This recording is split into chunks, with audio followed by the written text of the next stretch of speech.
guarding our hearts in a corrupt world.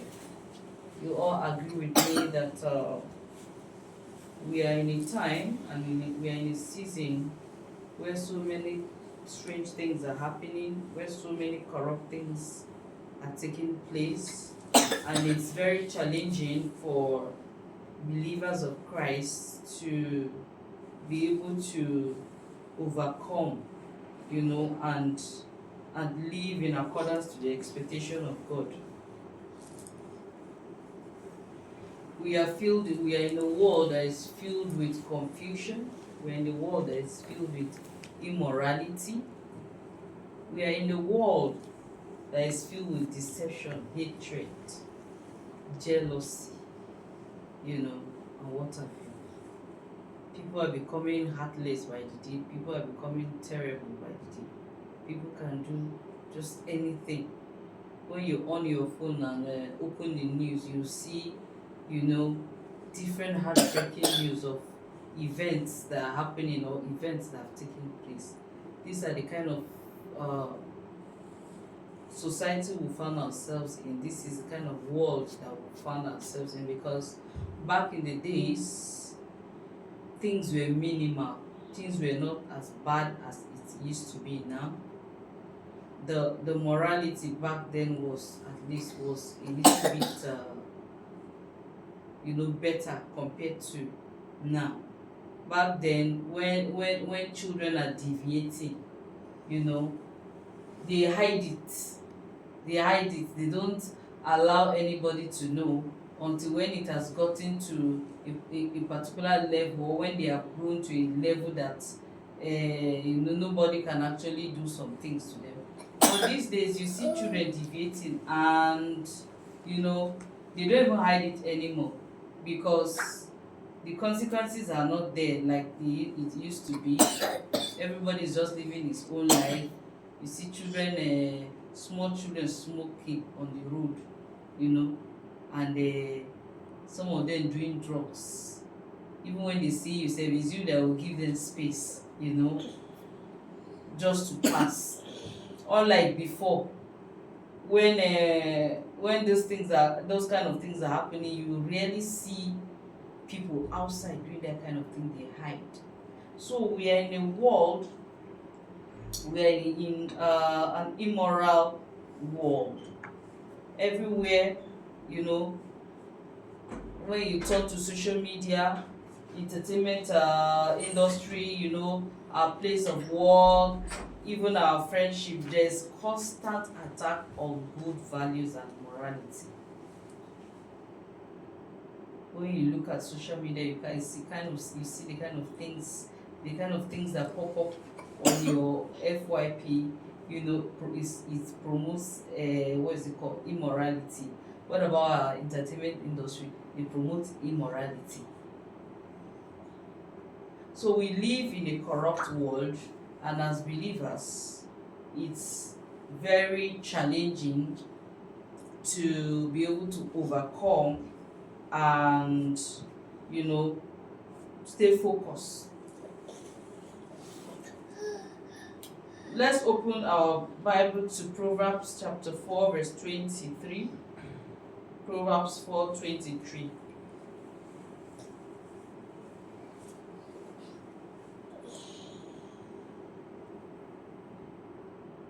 Is anybody there?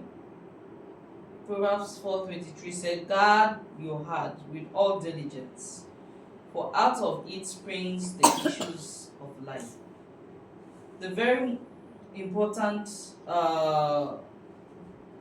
part of a human life or a believer's life is the heart. In a corrupt world that we find ourselves, one of the greatest responsibilities of every believer is guarding the heart, because whatever is in your heart is what is being expressed outside. The heart is important because it controls the way we think, it controls our decision making, it controls our action, our character, and ultimately it controls our destiny. So whatever enters your heart, whatever enters your heart and settles in your heart will surely manifest in your life.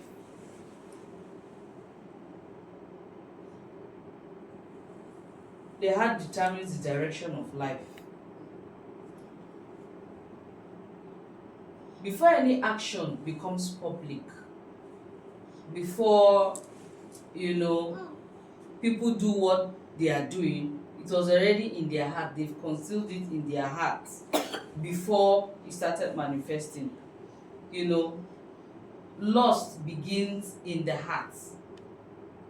People that look at people lustfully, let's say you look at somebody lustfully, or people that go about, you hear that somebody had a forceful carnal knowledge of another person. That's because the person has concealed it in his heart. The person has had that lustful thought in his heart, and it manifested. Hatred equally begins in the heart.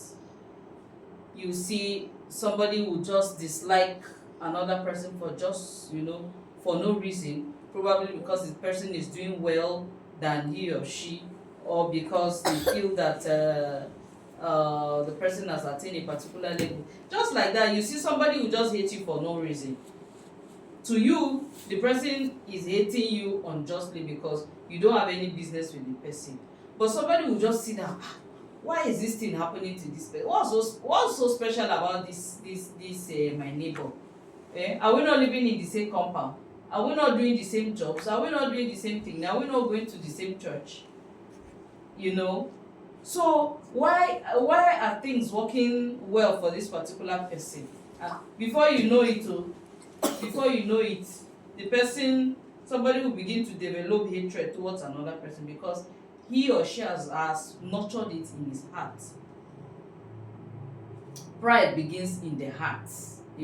So people feel that nobody can talk to them because they are above correction, or nobody is within their level. It is because they have nurtured it in their heart, and it manifests because it was nurtured in their heart. Faith also begins in the heart.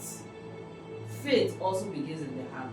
If you trust in God, if you believe in His capacity, if you believe in His existence, it's because you have nurtured it in your heart, and that is why it is manifesting. So whatever we nurture in our heart comes into reality, it comes into existence. So that is why, as believers, as children of God, we should be careful with the kind of things that we nurture in our hearts, so that it doesn't corrupt our thoughts, so that it doesn't corrupt our mindset, so that it doesn't corrupt our being and our attitude.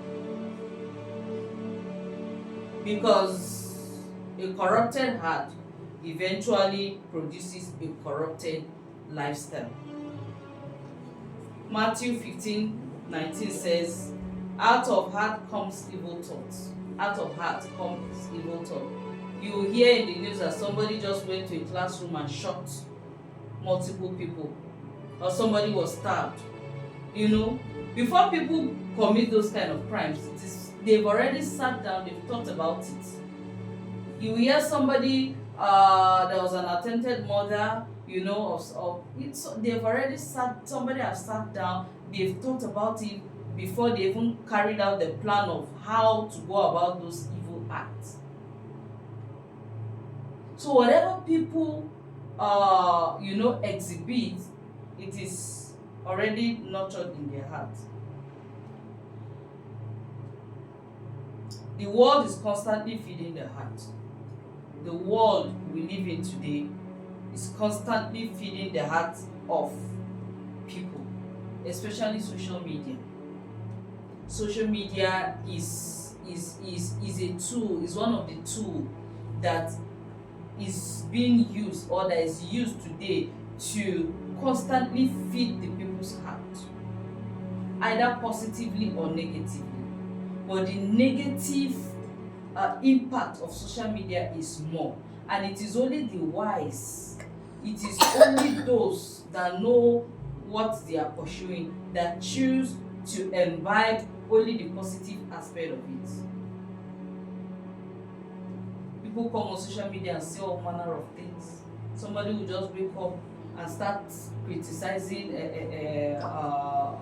the church, start criticizing the men of God, you know, just like that, with an odd example. You know, somebody will come and lie against another person. I was going through something yesterday online, and I saw where a blogger lied against one famous guy in Nigeria. A lot of bloggers do that.